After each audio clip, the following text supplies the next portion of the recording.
Banyak yang bilang sesudah reformasi tahun 1998, Pilpres tahun 2024 ini adalah Pilpres terburuk dalam sejarah demokrasi. Kenapa terburuk?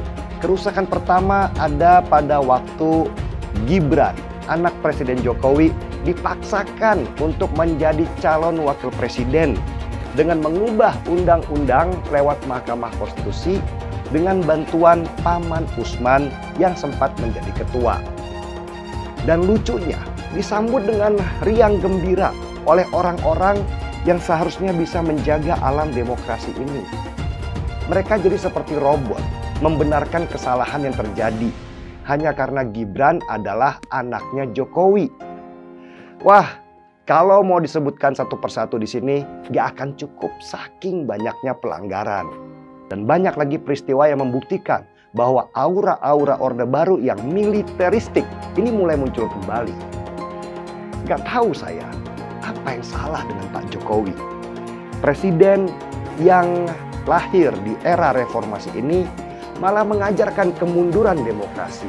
Sudah diingatkan 8 kali. Bukan langsung ini, sudah diingatkan 8 kali. Lewat lagi gitu. Kalau Anda di tempat umum begitu, ada yang mengganggu sampai seperti itu misalnya. Kira-kira mungkin nggak Anda akan emosi seperti itu? Udah diingatkan, berapa kali diingatkan, masih juga begitu. Ya orang manusia biasa lah, tentara juga ada emosinya lah. Membuat ini jadi politik lah, membuat jadi inilah, simpatisan lah, segala macam lah. Kalau misalnya kita punya rencana dari awal, masa mukulin di jalan? Kita ini tentara terlatih loh. Kalau memang kita koordinir, kalau memang nggak ada hukumnya netral, kita boleh punya hak, kita bisa bergerak. 600.000 tentara di Indonesia ini, berapa juta orang bisa kita kendalikan. Tapi kita sudah komit ini nggak mau. Jangan ditarik-tarik lagi lah. Kalau memang ada buktinya, berhubungan terorganisir apa segala macam, ayo. Saya udah bilang saya komit kok. Saya punya anggota saya, dia punya hak juga untuk membela diri. Itu kan hukum. Jangan orang bicara hukum, tapi haknya anggota saya nggak dikasih. Diceritakannya sampai koma, mati, pakai batu. Pakai batu kalau 5 hari udah sembuh, coba. Terus dibilangnya lagi begini hukum keras-keras. Nyala semua nih anggota saya nih, ya. Jadi dia bilang udah, kita akan atur sesuai dengan aturan hukum, itu aja.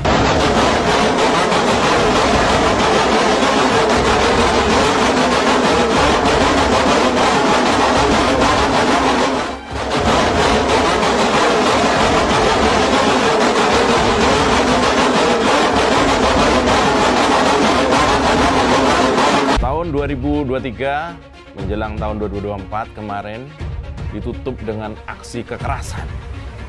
Kalau di atasnya kesannya gemoy-gemoy, ternyata di bawahnya penuh dengan kekerasan. Videonya viral kemana-mana yang menimpa beberapa relawan Ganjar saat mereka pulang dari Boyolali ke Klaten. Ya, dari rekaman itu terlihat kejadian itu, pemukulannya itu dilakukan oleh aparat dan dilakukan di depan markas aparat TNI. Ada satu orang yang biasa dipanggil Mas Andi, relawan militannya yang dulu membela Pak Jokowi 2014-2019, yang sekarang setia membela Pak Ganjar, dihabisi, dikeroyok. Kalau soal knalpot brong, memang kita nggak tahu banyak, tapi masa sih cuma karena knalpot brong aja ada nyawa yang melayang?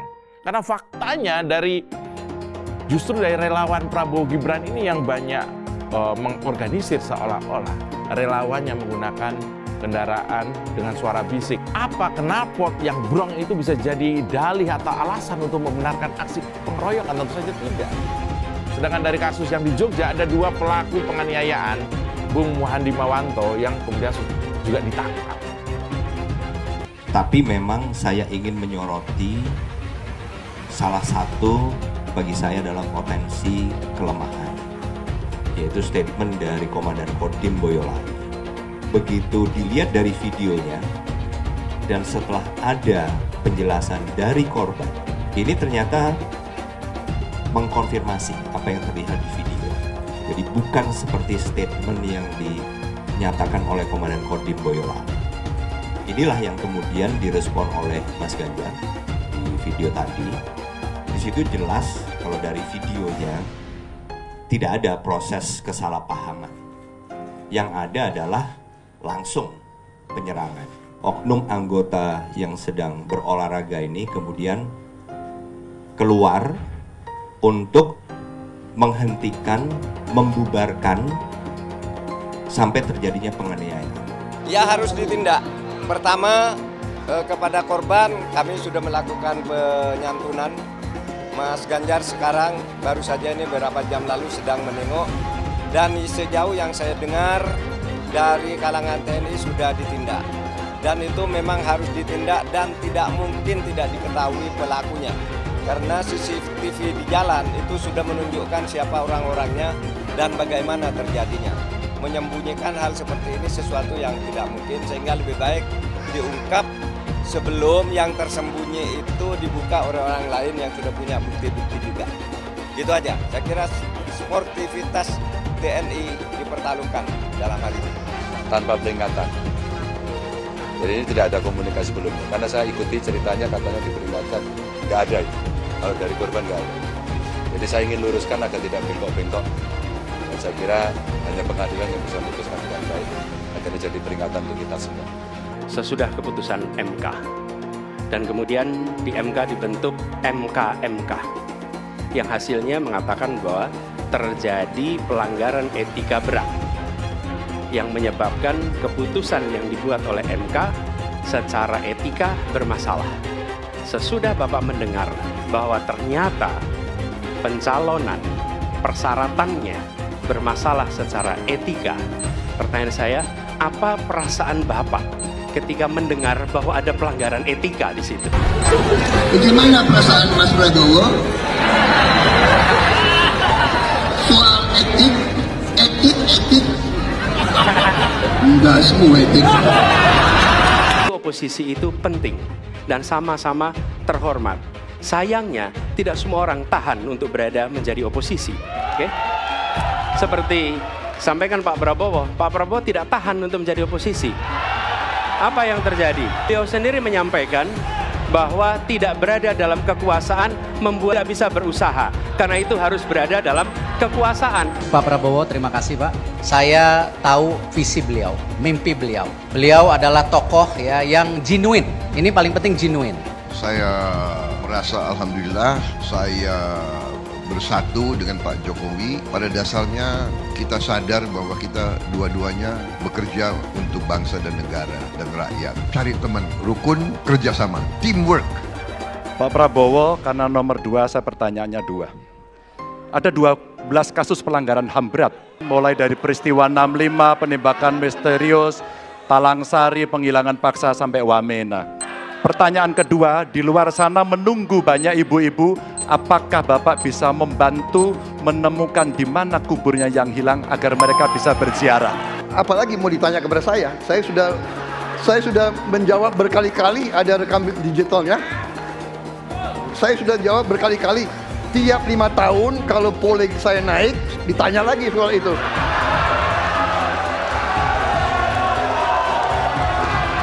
Ya membela saya, saudara sekalian.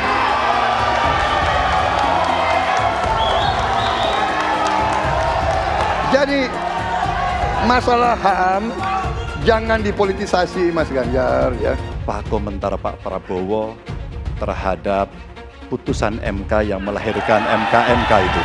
Itu aja. Ini Mahkamah Konstitusi, aturannya sudah jelas. Kita juga bukan anak kecil. Rakyat kita juga pandai, rakyat kita lihat, rakyat kita tahu. Mas Ganjar, kita tahulah ya bagaimana prosesnya ya. Yang intervensi siapa? Ya kan? Yang intervensi siapa? Tapi intinya adalah kita tegakkan konstitusi, kita tegakkan undang-undang, kita perbaiki yang kurang sempurna, dan kita patuh kepada komitmen undang-undang itu sendiri. Kita harus membuat yudikatif kuat, dan saya berkomitmen untuk memperkuat itu. Manakala saya menerima mandat dari rakyat, saya akan memperbaiki kualitas hidup semua hakim-hakim di Republik Indonesia, semua pekerja di sekitar pengadilan dan semua penegak hukum akan saya perbaiki kualitas hidupnya, gajinya diperbaiki supaya mereka tidak dapat diintervensi, tidak dapat disogok, tidak dapat dikorup. Itu komitmen saya kepada rakyat Indonesia. Kemungkinan koalisi Ganjar dan Anies Baswedan, apakah itu mungkin akan terjadi? Dukung Ganjar dan Anies tentu punya kecemasan bersama bahwa pemilu kali ini punya potensi kecurangan luar biasa dan potensi penggunaan alat kekuasaan. Saya tetap memprediksi bahwa tetap akan terjadi 2 putaran. Beda nih dengan yang dipropagandakan oleh Prabowo bahwa pemilu nanti akan berlangsung cuma 1 putaran saja. Sekian puluh % pendukung Anies kemungkinan di putaran kedua akan pindah ke Ganjar melawan Gibran. Mereka nggak suka Anies menang sebenarnya, tapi lebih tidak suka lagi kalau Prabowo yang menang. Ini juga masuk akal. Jadi prediksi saya, di putaran kedua nanti, kalau kubu Ganjar yang lolos, maka sebagian besar pendukung Anies juga akan lari ke Ganjar. Ini masuk akal sih, karena pendukung Anies kebanyakan adalah pembenci Jokowi. Meskipun sebagian besar dari mereka dulu adalah pendukung Prabowo. Tetapi dengan adanya Gibran yang sekarang ada di samping Prabowo, maka kebencian mereka terhadap Jokowi akan semakin tinggi. Dan lebih baik buat mereka memilih yang buruk dari yang terburuk, yaitu Ganjar Pranowo. Kita di Solo menang, kemudian ditarik ke Jakarta, gubernur sekali menang, kemudian 2 kali di pemilu presiden juga menang. Mohon maaf Pak Prabowo, kelihatannya setelah ini jatahnya Pak Prabowo. Calon yang saya pilih, saya katakan di sini ya, saya yang pilih, saya yang minta, saya yang memilih. Tidak ada itu dinasti-dinastian.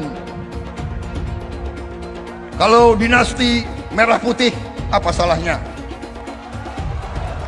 Kalau dinasti patriotik, apa salahnya? Tim Prabowo Gibran, Koalisi Indonesia Maju mengatakan kita akan lanjutkan pembangunan yang sudah dilaksanakan oleh Presiden Jokowi. Kita tidak ragu-ragu mengatakan IKN akan kita lanjutkan. BPJS kita lanjutkan. Kartu prakerja kita lanjutkan. Kartu Indonesia Pintar kita lanjutkan. Hilirisasi kita harus lanjutkan dan akan kita sempurnakan, akan kita tingkatkan saudara-saudara, karena hilirisasi adalah masa depan bangsa Indonesia. Sebelum saya dipanggil Yang Maha Kuasa, saya ingin melihat bangsa Indonesia menjadi bangsa yang makmur. Saya tidak mau lihat ada kakek-kakek umur 70 tahun masih menarik becak untuk cari sesuap nasi. Saya ingin memberi yang terbaik untuk rakyat saya yang saya cintai.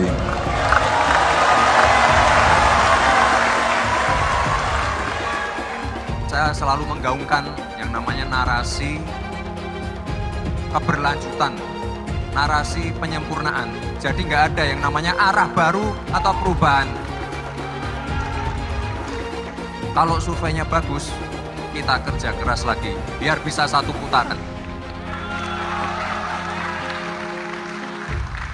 Kenapa kita membutuhkan pemimpin yang namanya Pak Prabowo Subianto dan Gibran Raka Buming Raka?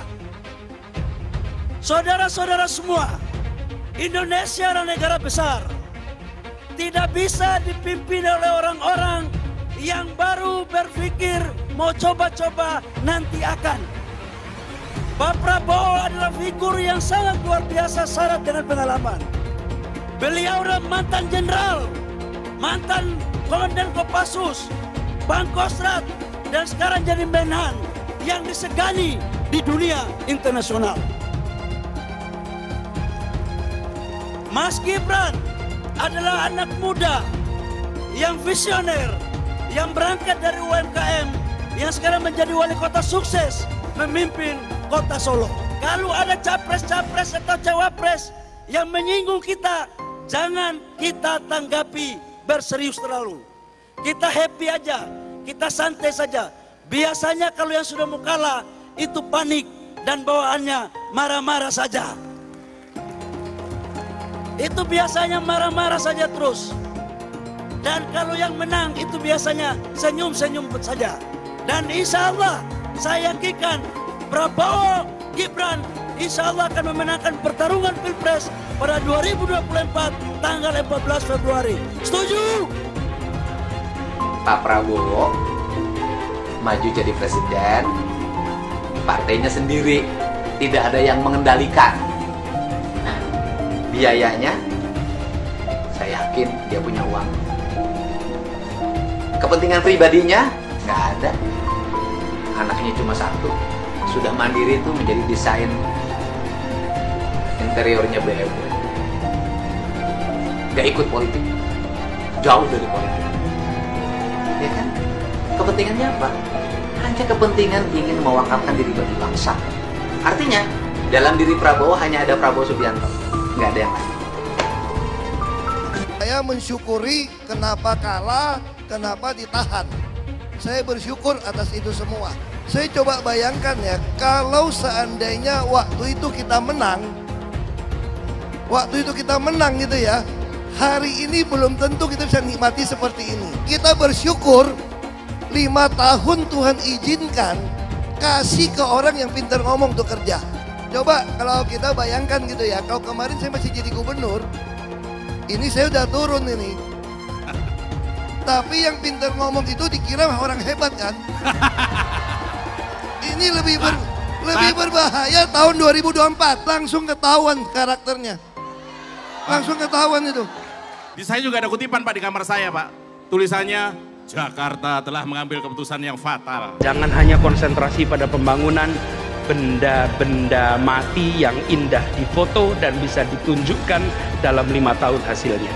Kalau kita mau menilai sebuah janji, maka lihat janjinya atau lihat kenyataannya. Dulu janjinya apa ya? Dan ini aneh, betul-betul aneh. Ini bukan kampanye, tapi saya sampaikan sini. Di satu sisi menyiapkan jalur-jalur air untuk dikirim ke laut, di sisi lain di lautnya dipasang dengan pulau reklamasi, tinggal tunggu waktu jadi rob, air balik. Dan ini melawan sunatullah. Kenapa? Air itu turun dari langit ke bumi, bukan ke laut. Harusnya dimasukkan ke dalam bumi, masukkan tanah. Di seluruh dunia air jatuh itu dimasukkan ke tanah. Bukan dialirkan pakai gorong-gorong raksasa ke laut. Jakarta telah mengambil keputusan yang fatal. Bukan banjir, itu memang parkir air. Bukan banjir, itu memang parkir air. Masyarakat berkeliling dengan membawa toa untuk memberitahu semuanya, termasuk sirine. Kaibon 82 miliar. Apa alat transportasi yang dimiliki oleh hampir setiap orang? Alat transportasi yang dimiliki semua orang adalah kaki.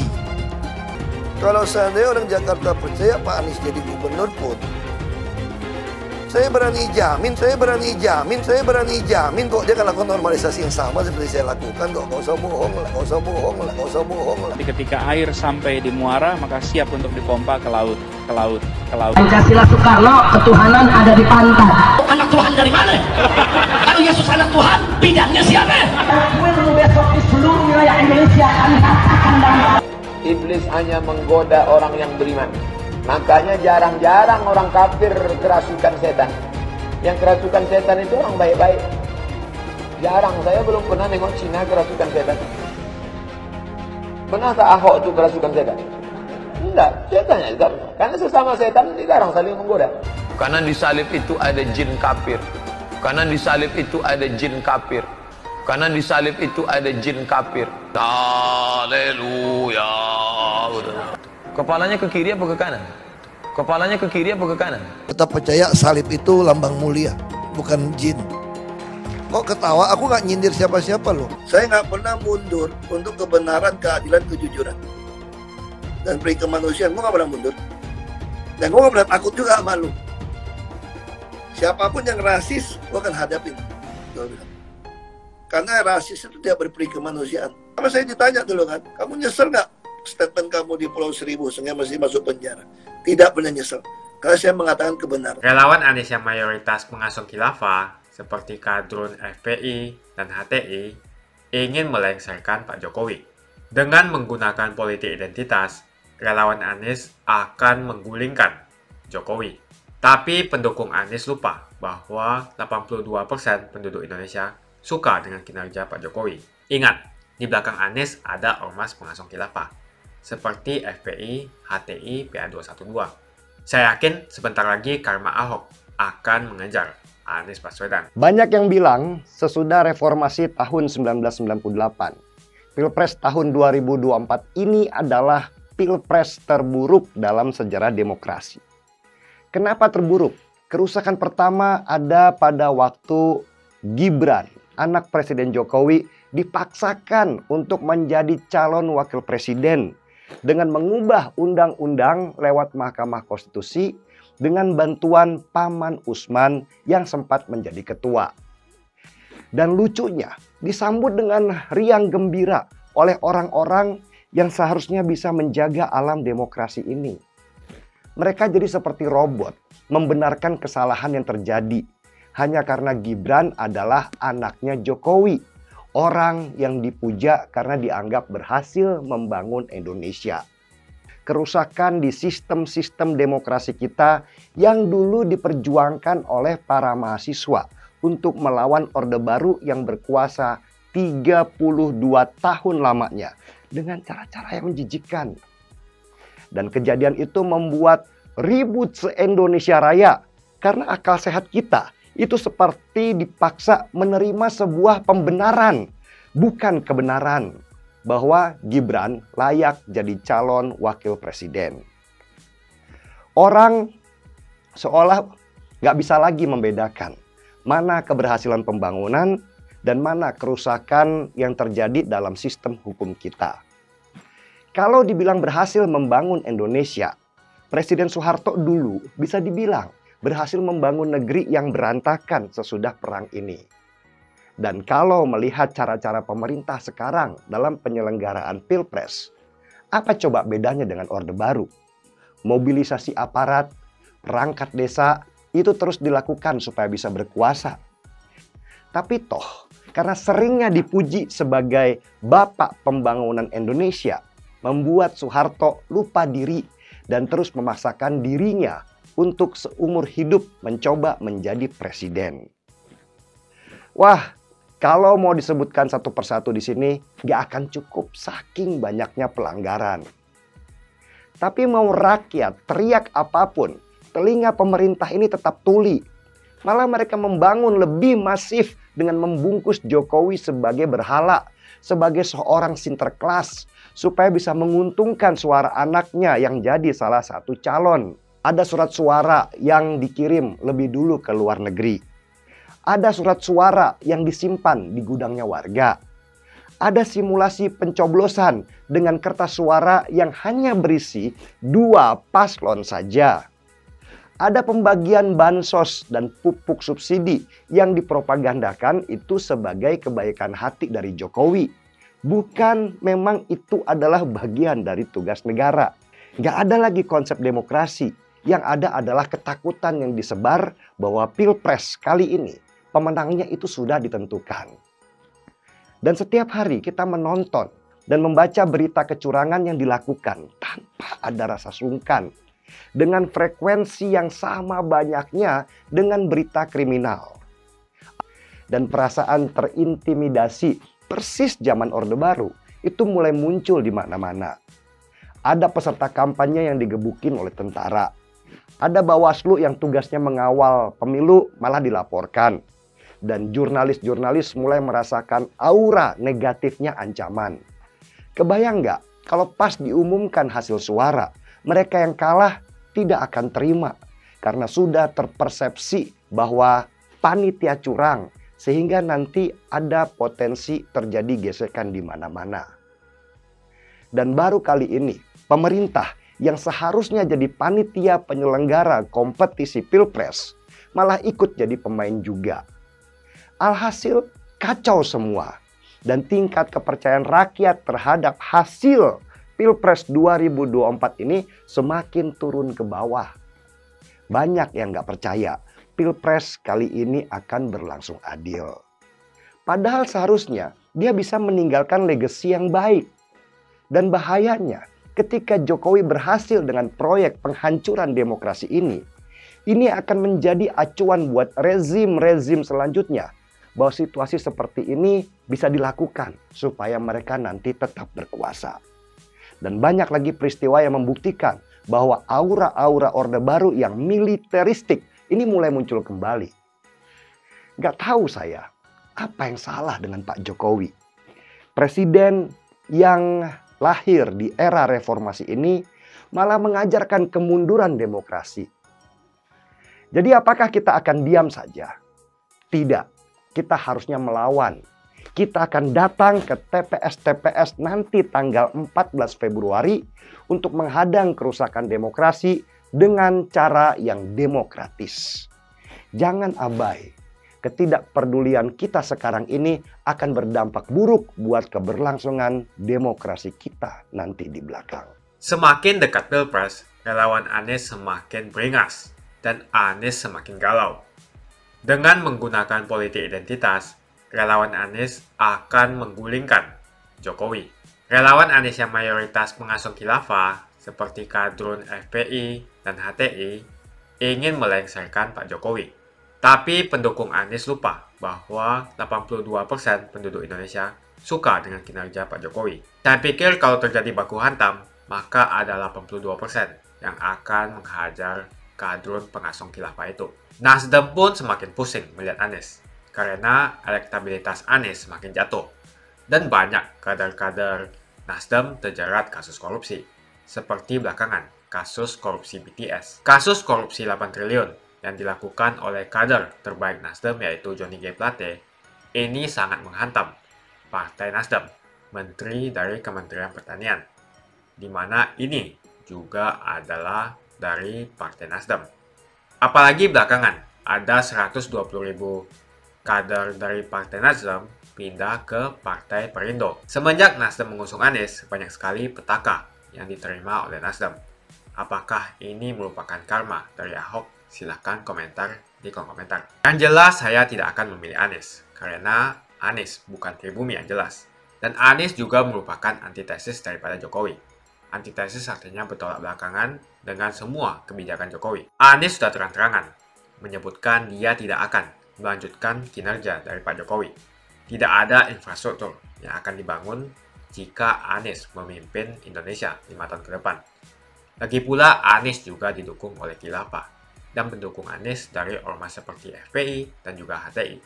Apa kita mau FPI dan HTI kembali di Indonesia jika Anies memimpin? Anies adalah bapak politik identitas yang menghalalkan segala cara untuk menggapai kekuasaan, termasuk menggunakan politik identitas berbasis agama. Kita lihat di kasus Ahok.